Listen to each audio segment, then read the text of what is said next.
Baik, perkenalkan nama saya Nabila Afatika Fitriana dengan NIM D00240093.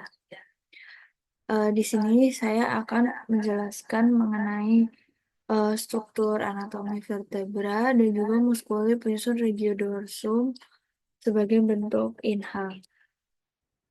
Baik, yang pertama adalah jelaskan struktur anatomi vertebra cervical, thoracal, lumbal, sacrum, coccygeal. Kemudian yang kedua adalah jelaskan muskuli penyusun regiodorsum. Nah, untuk vertebra dari manusia itu terdiri dari cervical vertebra itu ada 7, thoracal vertebra itu jumlahnya ada 12, ada lumbar vertebra dia jumlahnya ada 5, kemudian ada sacrum dan coccyx. Yang pertama adalah cervical vertebra. Cervical vertebra ini terdiri ada anterior arch, anterior tubercle, superior articular facet, posterior arch, transverse foramen, posterior tubercle. Nah, ini merupakan bagian dari atlas atau C1. Kemudian yang kedua adalah C2 atau aksis. Dia ada odontoid process atau dens. Dia ada superior articular facet, ada transverse foramen, ada pedicle, ada lamina, dan inferior articular facet, transverse process. Dan selanjutnya ada C3 sampai C7. Nah, untuk atlas, dia itu fovea dentis untuk artikulasi dengan dens aksis, yaitu terletak di dalam arcus anterior atlantis. Kemudian facies articularis inferiores dangkal, cekung, dan melengkung pada sudut sekitar 30 derajat dari level transversal. Kemudian foramen transversarium yang khas pada vertebra cervical berperan sebagai jalan arteri dari vertebralis. Nah, ini adalah struktur dari atlas C1 dan juga aksis dari C2.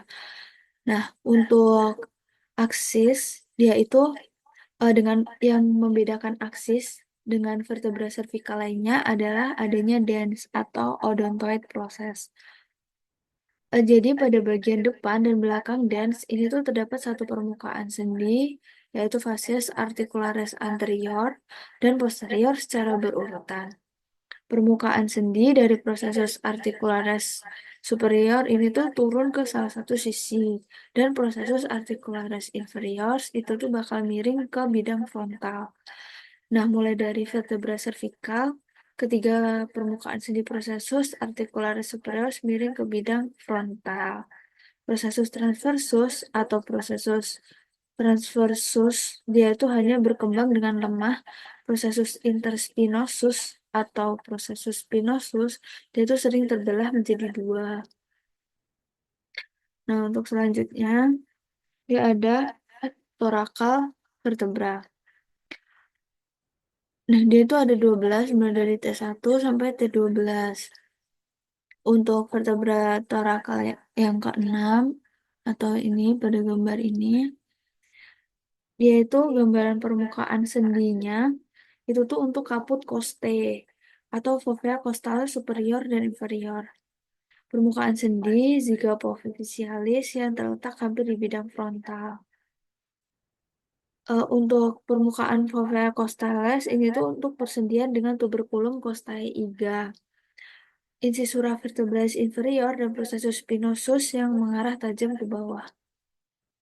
Nah, ini di spinosus prosesnya dia tuh akan mengarah ke bawah. Kemudian untuk vertebra thoracal yang ke-12 itu memiliki fovea costalis tunggal bilateral dan memperlihatkan kemiripan struktur dengan vertebra lumbal. Processus articularis inferior mengarah ke arah lateral. Selain itu, vertebra ini memiliki processus mamillaris dan aksesori. Selanjutnya, dia ada lumbar vertebra. Lumbar vertebra ini ada 5. Ada L1, L2, L3, L4, dan L5. Untuk struktur dari lumbar vertebra ini tuh sebenarnya hampir mirip ya. Ada uh, body, ada lamina, ada vertebra kanal, itulah. Nah, ini untuk perbedaan dari cervical, thoracal, dan lumbar.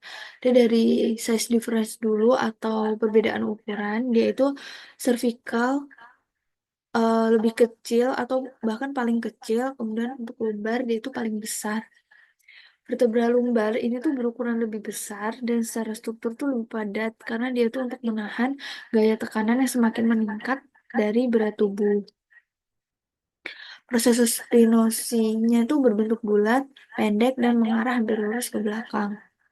Kemudian untuk strukturnya tuh secara garis besar tuh sama, hampir sama.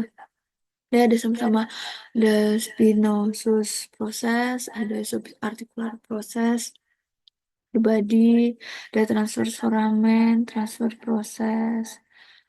Nah, untuk sudutnya, cervical tuh membentuk sudut 45 derajat, kalau untuk thoracal dia membentuk sudut 60 derajat, kemudian untuk lumbar dia itu membentuk sudut 90 derajat. Nah, selanjutnya dia ada sacrum. Sacrum ini yang di kiri itu tuh ada anterior view dan yang kanan ada posterior view.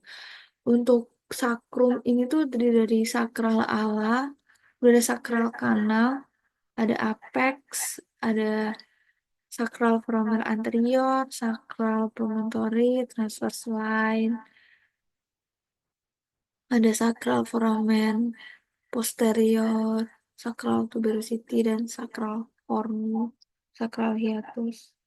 Nah, untuk osakrum ini tuh dibedakan berdasarkan jenis kelamin. Dia ada untuk perempuan dan untuk laki-laki. Kalau pria dia tuh memiliki osakrum yang lebih panjang dan sempit daripada wanita. Bentuk osakrum wanita dia tuh lebih lebar daripada pria dan dia tuh menguntungkan untuk proses persalinan. Kemudian untuk osakrum ini tuh juga dibedakan berdasarkan kelengkungannya. Osakrum pria itu tuh bahkan lebih melengkung daripada osakrum wanita. Nah, selanjutnya dia ada koksigel. Dia ada kornukoksigel, ada koksigel 1, koksigel 2, koksigel 3, koksigel 4. Itu ke kornukoksigeum, ada vertebra koksige 1, ada vertebra koksige 2, sampai 4. Ukuran vertebra koksige ini tuh berkurang dari kranial ke kaudal. Dari semua vertebra koksige, hanya vertebra koksige 1 yang strukturnya mirip vertebra tipikal. Nah, selanjutnya dia ada muskuli penyusun regiodorsum.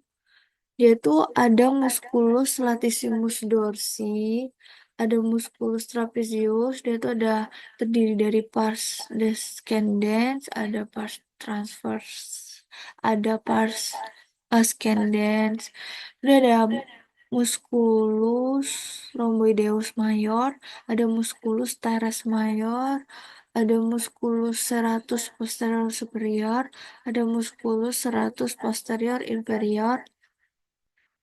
Kemudian selanjutnya dia ada musculus longissimus cervicis, ada musculus erector spinae. Sebenarnya tuh yang paling utama atau yang biasanya sering muncul gitu tuh ada di musculus trapezius sama musculus latissimus dorsi, teres mayor itu juga. Untuk musculus trapezius itu tuh merupakan musculus yang paling besar. Dia tuh lebar bentuknya. Sekian penjelasan dari saya. Apabila ada tutur kata yang kurang berkenan, saya mohon maaf. Terima kasih.